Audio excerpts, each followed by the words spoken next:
The following podcast is a W2M Network original production. Visit W2Mnet.com for all of our other great podcasts, plus news, reviews, articles, and opinions from the worlds of wrestling, video games, football, and entertainment. You're listening to Wrestling to the Max. Alert, clear all channels. This is an exclusive Pay-per-view review. How you like that?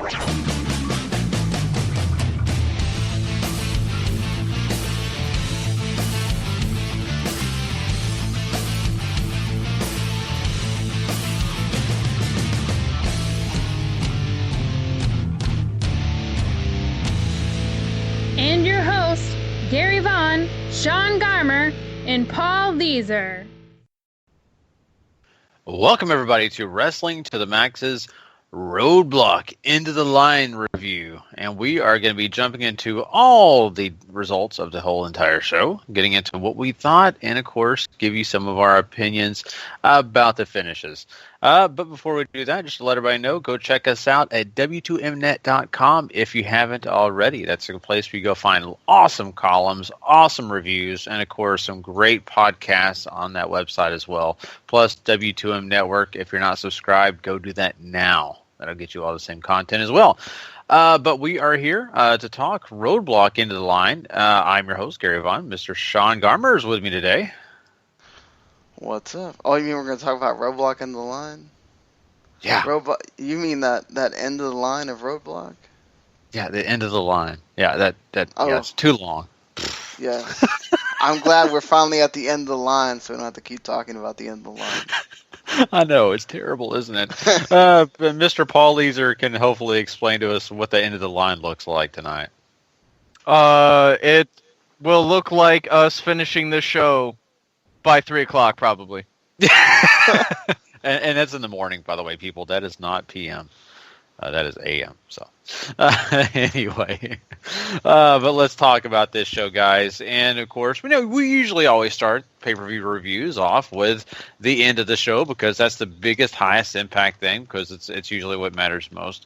But before we get there, we have to mention another match that kind of leads into that. So let's go ahead and jump into Seth Rollins facing off against Chris Jericho. And this was a match that I think that, it had a lot of great, things to take away from. And, of course, we did have Kevin Owens get involved, came out there, distracted Chris Jericho, and basically helped Seth Rollins win, of course, with that pedigree. So how did you feel about this one, Sean? I mean, getting into it, did you feel like you got what you expected? Well, I definitely, I think you definitely got a good match from the two. What's weird is I saw a lot of people saying, oh, this was kind of boring, or there wasn't much to it. I guess I enjoyed it a little bit more than people. These two kind of always work well together. I guess maybe that's because it was just so smooth, and you know what they're gonna do that. They were maybe expecting more. I don't really know, but you got something good here. Seth Rollins wins. I don't know why I picked Jericho on the round table. I think I knew better. I think I was hoping for that. We'll get Jericho Kevin Owens thing because Jericho will win, but they're not going to make it that simple. So Seth Rollins winning makes sense. Jericho's kind of at the point where I don't think he has to win anymore during this run in order to really sustain it because he's so over that people don't care at this point. As long as he comes out and says stupid idiot in the list, he's good. Yeah, I thought the match was fine. It was one of the better Jericho matches I think we've seen this year, and certainly that's no small part to Seth Rollins there either. But this was one that could have gone either way. You have Jericho win, that sets up Kevin Owens and Jericho going forward, or you have Rollins win as he did, and now you get to set up more of him and Kevin Owens because they have nobody else in the main event scene. So, for those of you hoping for an interlude of Seth Rollins versus Kevin Owens main events, prepare to be disappointed. Yeah, for sure. Yeah, and this also kind of, I guess also kind of keeps your thought process as you watch this match on that Chris Jericho is not happy with Kevin Owens, and I think they did a good job of selling that here. And of course, that will lead us on to the actual main event where we had Roman Reigns face off against Kevin Owens for the Universal title. And in this match, I mean, we had a lot of Kevin Owens, of course, doing the normal thing, dodging Roman Reigns, and of course, finding his ways to get in there and dominate at times, which he actually got a lot more offense than I really expected. I really felt like that they were going to make Roman Reigns look like the hero of the day, getting a majority of the offense all the time, and then at the end, somehow Kevin Owens screwed him over. Well, that's not exactly the way it worked out. I thought it was a pretty good match for what it was worth, what we got out of that match. But what we do have happen is we have Chris Jericho get involved, and then he actually just gives Kevin Owens a code breaker, kind of going once again back into he doesn't like Kevin Owens anymore.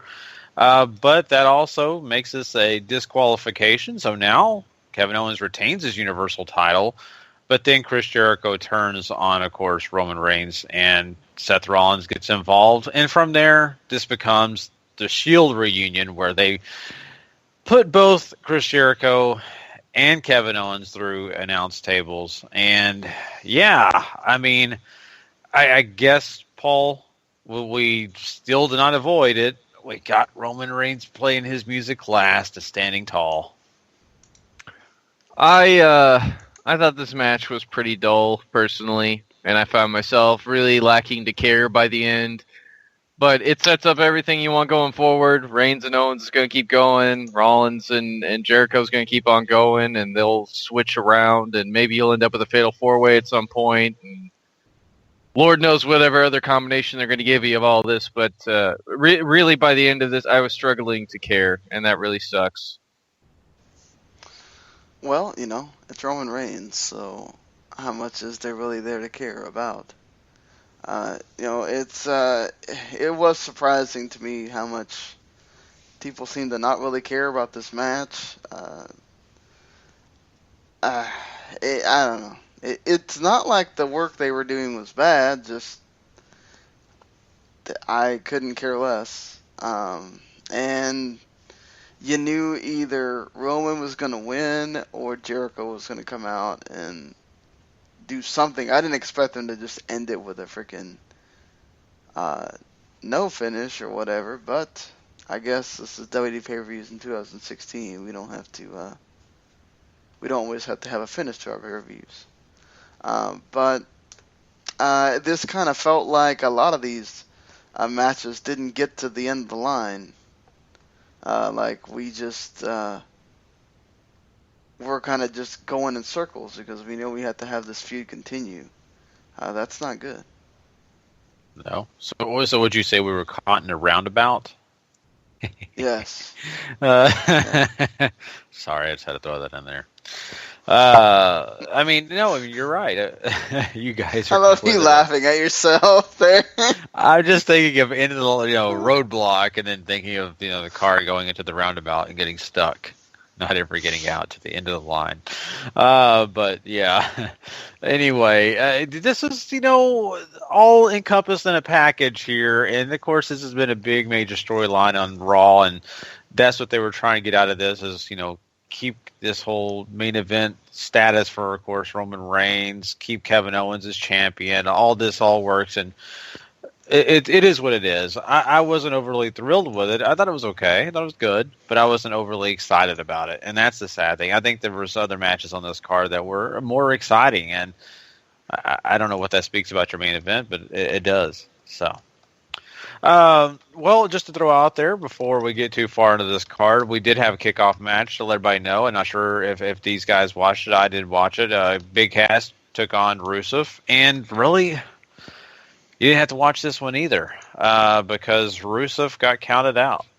So, Big Cass got counted out, I believe. So, Rusev wins. And so, really not a whole lot to say there. I mean, I don't know, guys. It's just continue. Well, you did have Lana get involved there and Mm-hmm. Cause a problem to make it to where they did get the count out. So you have Lana getting physical again, which I think is Well, she did it on Raw as well the previous week, but that's always, I think that makes the pairing better when Lanika kind of gets into it with somebody at ringside, and it kind of helps bring that hate to Rusev a little bit, because for the most part, in this feud again, for Rusev has been a whole, why should I hate Rusev? He's defending the honor of his wife. I mean, yeah, he kind of did an asshole thing and basically tricked Enzo, but he kind of deserved it in a way. So I was kind of left sitting here feeling, well, at least they gave me a little bit of reason to hate Rusev, but not too much. And you know they wanted to protect Cass. That's Vince's guy. So at least they protected Cass, right? Yeah, I mean, I guess I still find myself continually wanting to cheer Rusev though. Like, he's been the face now for a year and nobody's treated him like a face. Cass and Enzo be mean to him now, and before that was Reigns, and the guy can't catch a break. No, he sure can't. You got to feel bad for him to an extent, I guess. But like I said, this was okay. But I really kind of felt like this is nothing super special. It was kind of filler almost, and I get what they were trying to do. I guess my motivation wasn't really there to care, But it is what it is. But we did have another match on this card that I thought actually was quite interesting, and I really was involved all the entire time because I really was curious how they were going to have a finish for this match. And this is Braun Strowman versus Sami Zayn. And this is a match where, Sami Zayn just had to outlast the clock. He had to last 10 minutes, and if he could last 10 minutes, he would be the victor. And wow, I mean, for a little while there, it felt like we were getting the same old same. Braun Strowman dominating Sami Zayn, but Sami Zayn found a way to use his speed and quickness to move out of the way, where Braun Strowman would self-inflict himself by, his shoulder into his, the steel, or his face hit the corner of the post, the ring, and of course, then Braun Strowman threw himself through the barricade. So we had all these different self-inflicting wounds for Braun Strowman, which allowed Sami Zayn to survive the 10 minutes, and he did win the match, despite the fact that we almost had Mick Foley throw in the towel for him. So, and that took forever. I was like, good God, how long can they drink, this whole thing up? Because, they were just sucking up the time with, I'm going to throw the towel, I'm going to throw it. I'm going to throw it. So that was forever. But at the end of the day, how did you feel about this, Sean? I think this was exactly what it needed to be. You had Braun get a lot of the offense. You did have that time where if you've had Mick Foley involved this often, I feel like it kind of made sense to have him get involved here again to kind of push that some more, that he doesn't believe Sammy can do it, that everybody's against him, wanting you to root for Sammy some more. And then at the end, Sammy almost gets the win. They go ahead and give him the win because he survived. But he didn't pin him, and everybody knows he didn't pin him, so that's not the end of that. And obviously, they made that very apparent on the show on Monday.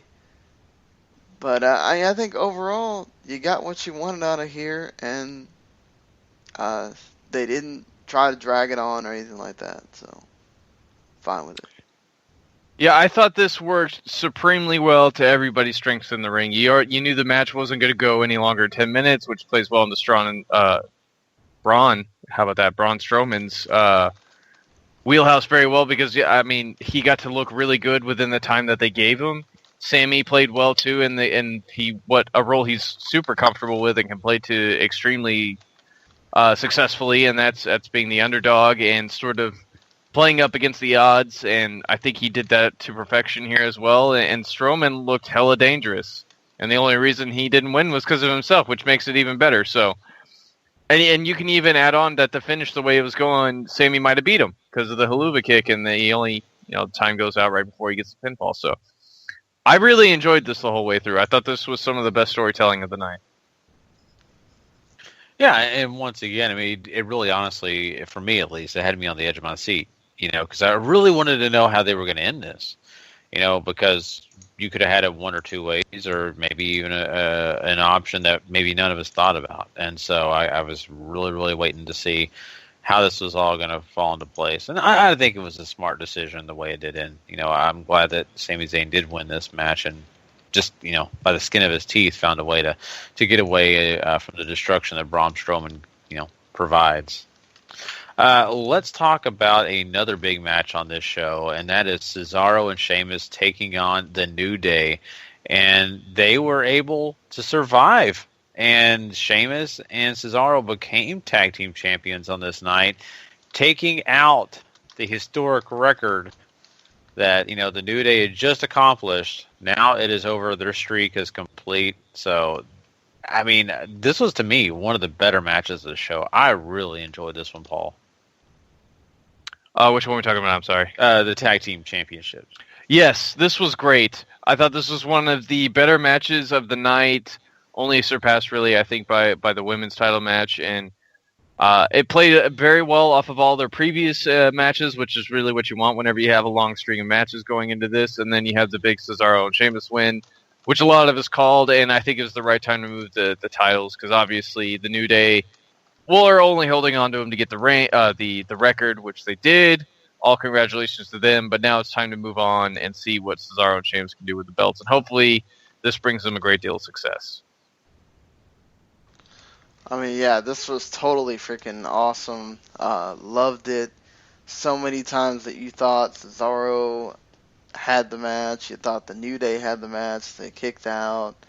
I liked the way they did the finish too. I mean, it could have been a little bit more impactful, but the finish was tremendous. I absolutely loved it because I don't think we've seen something like that, and if we have, it's been a really long time.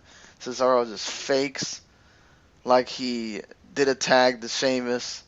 He goes for the pin, and then Sheamus goes and gets the pin. It works so well off of the way that New Day have been winning the matches for the past month or so. Cesaro and Sheamus just said, you know what? How about let's trick them? And they did. They got the titles. And, now New Day are in a different spot than they've been in. I also like that. I mean, I don't know that I like. I don't know. I just hope it's not a response to that big mess that came about with that picture of the Black Excellence and all that. I'm pretty sure it probably was these things were intended. Both of them, they both make sense. Talking about the women's match and this one, but I guess some people thought that New Day, they should have waited a little bit longer with New Day now had it been so immediate. But look, they were able to turn the page on Raw and make it different. So I think you got what you wanted out of this. Now Cesaro and Sheamus are your champions. They've been waiting. They've been keeping them as a team this long. You kind of needed to do it sooner rather than later. People were going to start not caring. And now they can really go forward big time with these guys. So that's good. Yeah, and I agree. And what's cool about this too is the fact that the crowd really loved this match, and they were really hyped too during it. So I mean, that really helped add to the ambience of it all. And I just not sure if I'm still thrilled about this whole Sheamus and Cesaro. How should I say? They're night and day, but they're still a tag team. I think it's fine. It makes sense to the story, but I just wish they could have celebrated instead of going to the whole shtick of, no, Sheamus is selfish, but Cesaro's not. He's a great guy, a good sportsmanship and all that kind of good stuff that goes along with him. And I don't know. I kind of thought they could have just waited a little while. But then, that's the worst thing I have to say. That's not bad. But yeah, a great match, and honestly, a great way that they started that show to do one like this. So. Let's talk about another match that mattered, and that was, of course, the Cruiserweight title match with Rich Swann holding that belt, taking on TJ Perkins and Brian Kendrick. And honestly, I don't know about you guys, but at times I really wasn't sure if I was watching a cruiserweight match or not. It worked for what it was, but I don't know. It was okay. I really wish they, would have picked up the speed a little bit for myself. But how'd you feel, Sean? I mean, we get Rich Swann retaining his title. Yeah, I mean, again, you're asking guys that have already kind of gotten used to this is the style. We don't do really fast. I mean, Brian Kendrick is not the really fast wrestling guy. And TJP and Rich Swann kind of did it at the beginning, but as things wore on, they're not going to do it. I think they did well with TJP trying to get the knee bar in on both guys to kind of wear them down. Everybody was kind of trying to go for the knockout blow. Swan eventually got his and won. I didn't think this was, anything crazy over the top or whatever, but it was good. Yeah, it was another solid match, and I mean, it was good for what, it was only 6 minutes. It's not like they're going to go out there and put on a Matt Classic or anything in that amount of time, but I think what you get here is good, and it's certainly made even better by the fact that you have Neville coming in at the end and just looking so damn sinister with that beard. That might have been why he was off TV so long, guys. He had to grow out that glorious beard. I do want to commend them for having a triple threat where all three of them were in the ring more often than not, because a lot of times triple threats that doesn't happen. It did not turn into a lot of one-on-one situations. They tried the most they could to have them all three in the ring, so that's something to commend them about too. But yeah, Neville was really this really wound up being an angle for Neville to make comeback, which is totally fine, because what have we been saying is, where's Neville? Why is he not in this 205 Live? And like Paul said, whether it was the beard or just they wanted him to have this feeling of, okay, you've missed him, you might have forgotten about him a little bit, oh, here he is. And the crowd was even cheering for him, which was a bit weird. And he got addressed on Raw, but it's cool. I really like that he's in this role, and he's a heel too. He gets to have a different bit of a character than he had before, and I'm all for that. I think he did a great job as with a heel persona. I really do. He came in and looked great doing it, even on the mic. This guy, I mean, he's a weird kind of character because of the fact that you just saw him come out as a baby face, and that's all you thought he could do, and then he does this with the beard and the look and the hair.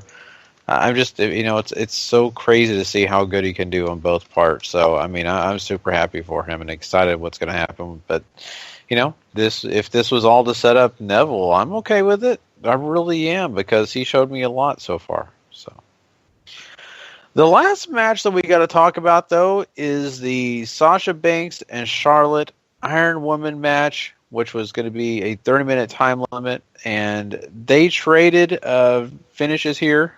They both were at 1-1 for quite a while. Sasha Banks was able to get the bank statement on Charlotte, and Charlotte tapped, which made it 2-1. Up until about 2 seconds left in the match, where you had, the figure the figure four, figure eight, however she calls it, leg lock onto Sasha, who had a badly injured leg, thanks to Charlotte, who worked on that all during the match. And she taps out with like 2 seconds left, and there you go. It's a tie. Referee says it's an overtime match where first pinfall wins. And, using the leg to, really injure Sasha more, Charlotte wins. And so there you go. I mean, once again, this title flip-flops, but still, it's a great match. I mean, I have to say, overall, it was excellent. I didn't really describe it great, but you guys can kind of fill in the blanks, I think. What do you think, Paul? I enjoyed this very, very much. The match was great, as you would expect between these two. I enjoyed sort of the drama you get going on throughout it, and going all the way into overtime, which I thought was a nice touch. I'm so done with the constant title changing. If you just leave it on whoever you're going to leave it on and move on now, because I can't take another short term Sasha Banks reign. I just can't. She needs the belt long term, and I really hoped this was going to be the one that they let her do it with, but it wasn't meant to be, and they put it back on Charlotte. So let's just move on now. And who did she piss off? I mean, that's what I wondered. Sasha either just pissed off someone, or Vince doesn't like her hair, because it seems like, even especially with this match, I mean, it's almost like they're trying to prove a point. Look, Charlotte's better than Sasha. We just want you to know that. Look at this. She can't hold on to the title. Just look. Charlotte's better. And I don't know, man. They had such a more even keel feel to them when they were in NXT, but not here. Yeah, I mean, I completely agree with that, and I don't know if it's because Sasha's pissed somebody off or if they're just all aboard the Charlotte train, but certainly Sasha deserves better. I think you guys are still missing the point here. This isn't about knocking. Yeah, Sasha gets hurt or whatever, but I think this isn't about knocking Sasha or knocking Charlotte or whatever. This is about establishing that you have two women that are equal, and that you're trying to save Charlotte's pay-per-view streak. And they've actually done, I thought, a really good job of trying to, in 1 year, establish something for Charlotte that, okay, yeah, they didn't make this such a big deal, because every time Sasha and Charlotte are in the ring, it's about making history and what other match can we have and on this thing and whatever. It's not necessarily about the feud, but the pay-per-view streak continues to be alive here. And I think it's a great thing for Bayley to sort of aspire to want to break it, whether it's at the Royal Rumble or they have this thing go till WrestleMania and she breaks it there. I think Charlotte is a much better foil for Bayley as far as wanting to get her over. I think her and Sasha are going to have a great feud later when you have Bayley established, just like you had in NXT. And if you want to turn Sasha, then you can. But you need that other face to sort of drive the division forward. And look, Charlotte is going to make this a big deal about how she's 4-time women's champion, and they put everything in Bayley's face. And I think the way that they're building this up, there's no way Bayley wins on the first try. They're going to build this up until WrestleMania, and I think you need to leave Sasha out of it. It's Charlotte and Bayley. This is what we're doing. And Sasha, as we already saw, she's already gotten involved with Nia Jax. And you push Sasha down a little bit, because Sasha is another person that you can now have a secondary feud, and people are going to care because people care about Sasha. Yeah, I understand, and you make a good point here. People do care about Sasha. I just feel like that, right now the momentum has been more on Charlotte's side, and it is because of injury. Let's be honest, because Sasha Banks has had to take more time off. Charlotte's been there day in and day out, so maybe she has earned that right. Maybe she's a little further along. I just think that you got to pay attention to who you're trying to push here. You're trying to push a super babyface, so you need the super heel. You don't need the one that's sort of in between sometimes or whatever. So I think Charlotte makes a lot of sense here. I know people wanted the Sasha Bayley rematch stuff, all that, but you don't have to do that right away. If you were trying to push Nia Jax, like they're doing right now in the secondary feud, let's say you wanted Nia Jax to be going for the title right now, then you have Sasha have it. But I think it's all about who you're trying to push going forward, and God knows they need to establish other people besides Sasha and Charlotte. You spent all this time establishing those two. Let's move it on to other people, and I think that's what they're trying to do. Yeah, for sure. I understand. So, I mean, we'll have to see where this does go. And this is going to be really interesting. I mean, once again, they are going more with, switching the titles back and forth. And I understand the argument also. People would say, well, it's quality over quantity. And I get that. And vice versa. But it's just one of those matches you have to appreciate. It's one that I think at the end of the day, sure, you may not have liked the title getting switched, but you have to appreciate the hard work that these ladies put into this match, and I thought it did a great job, for what it was worth. So.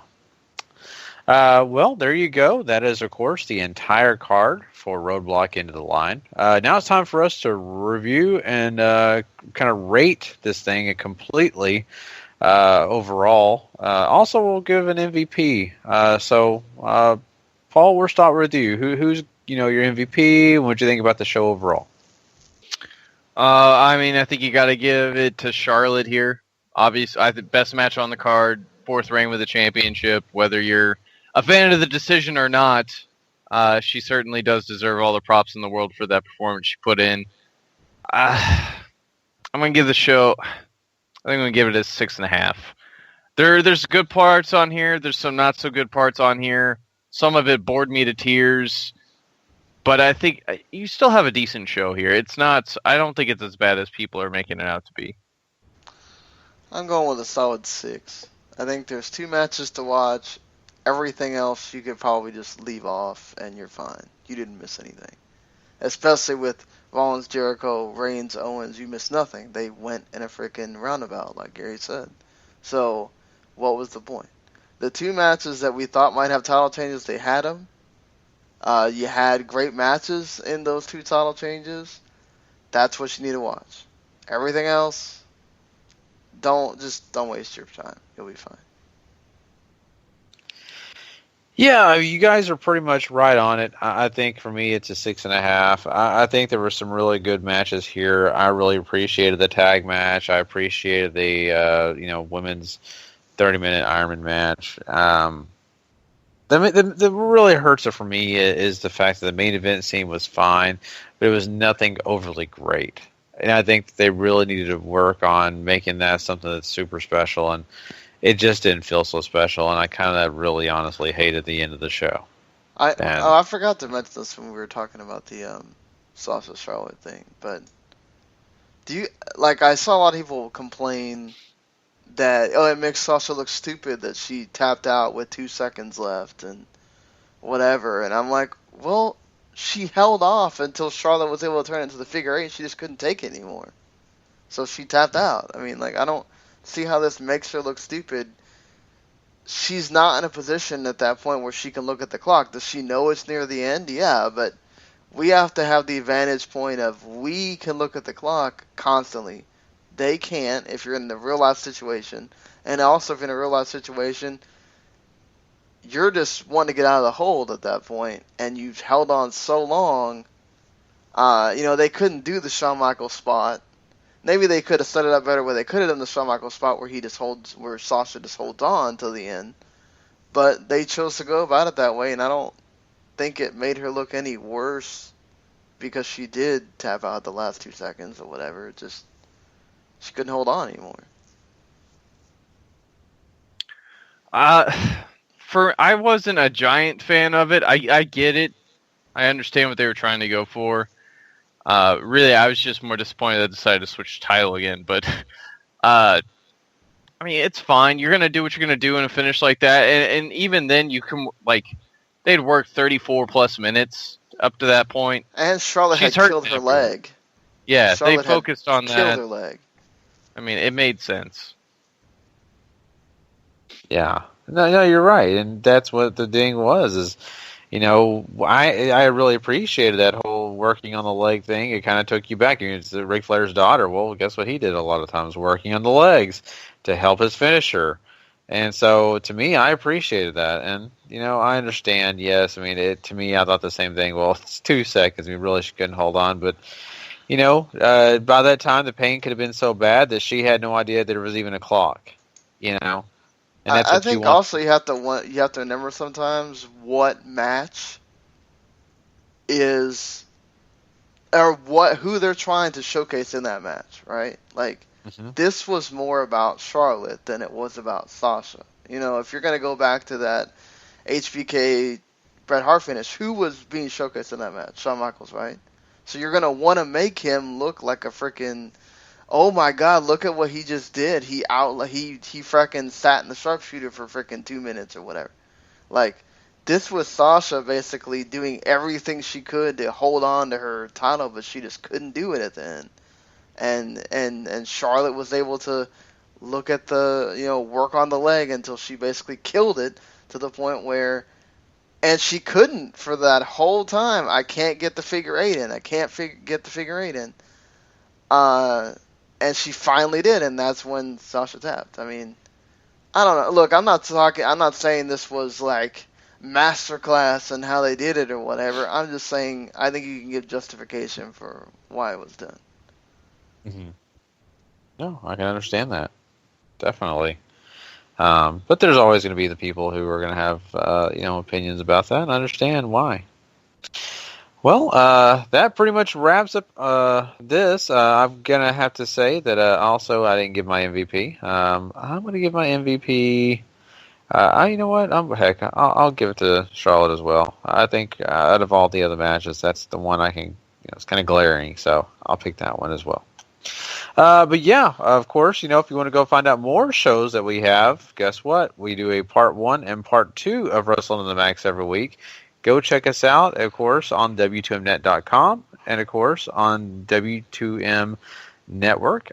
Those places are the best places to go find our shows. We also do a Raw review, SmackDown Live review. We'll be doing an NXT review this week, and also a 205 Live review. So you got lots of different shows to go check out. Those shows are short, sweet, and they get to the point, and they're awesome. So you don't want to miss those, plus our regular episodes. And all the other content that we have on the website, W2Mnet.com. Don't forget that. Besides that, guys, we are done. We hope you've enjoyed this review of Roadblock Into the Line. We will catch you guys down the road. Until then, if you're not living life to the max. Not living life at all. You know it. Please. Later.